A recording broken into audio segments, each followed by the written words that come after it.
ating vlog, Metro Manila vlog. At ayan, Bulacan. Ayan, papunta tayo ng San Jose del Monte, Bulacan. Ang lugar na to simula nung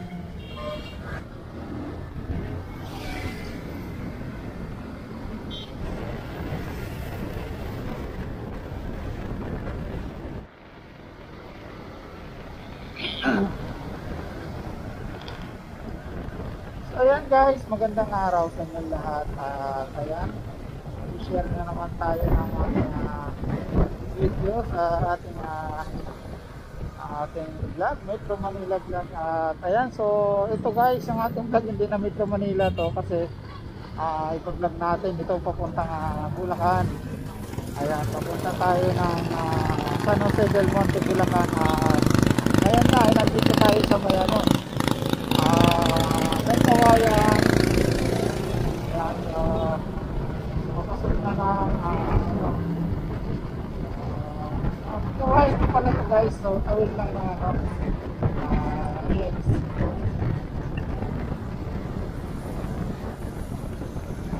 balik-balik naman tayo. Napakaganda na ng lugar na to simula nung year 2000 nung dumadaan ako dito, hindi pa pa ganun ka buwan, kalawang, napakaliit pa ng daan. So ngayon ito na, napakalawak na ng kalsada. So iba na talaga. Wala nga, may kawayan Bulacan ito. So napakalawak naman ang Bulacan guys. Pero itong may kawayan kasi napupuntahan ko na po rito. At talaga isa lang masasabi ko ay yung unlad na itong lugar na to. So yung kalsada na lang nila, no, yung medyo alanganin pa. Ayan, makikita yan. Yung mga yung asfalto maalon-alon. So yun yung hindi lang maganda pa. Pero yung kalsada malawak na.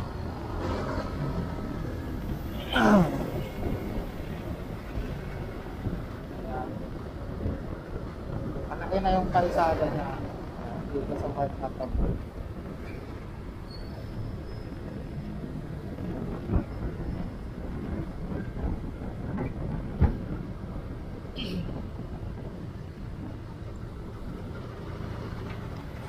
So yun, sana hindi tayo maligaw.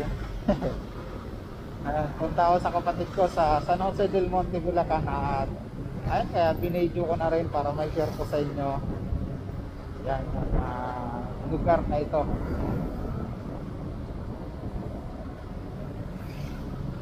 Dahil sa rin yung Bulacan sa magandang mga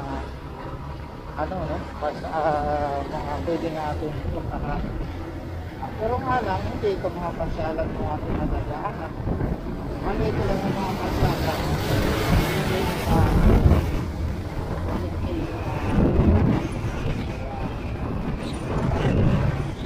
Dito tayo ng Bulacan, kaya malawak ang pasyalan.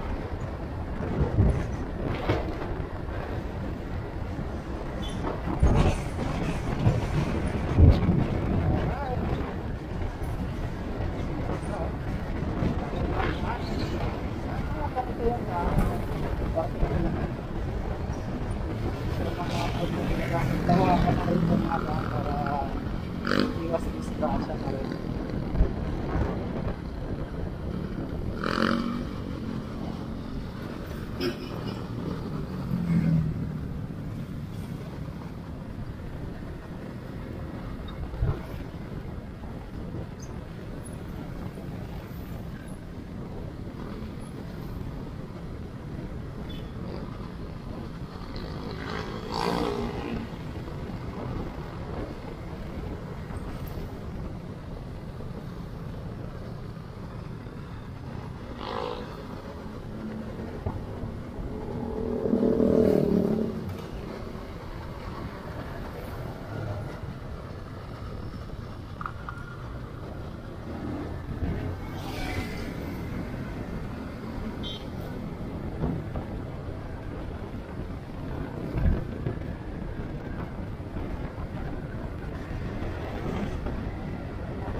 doon.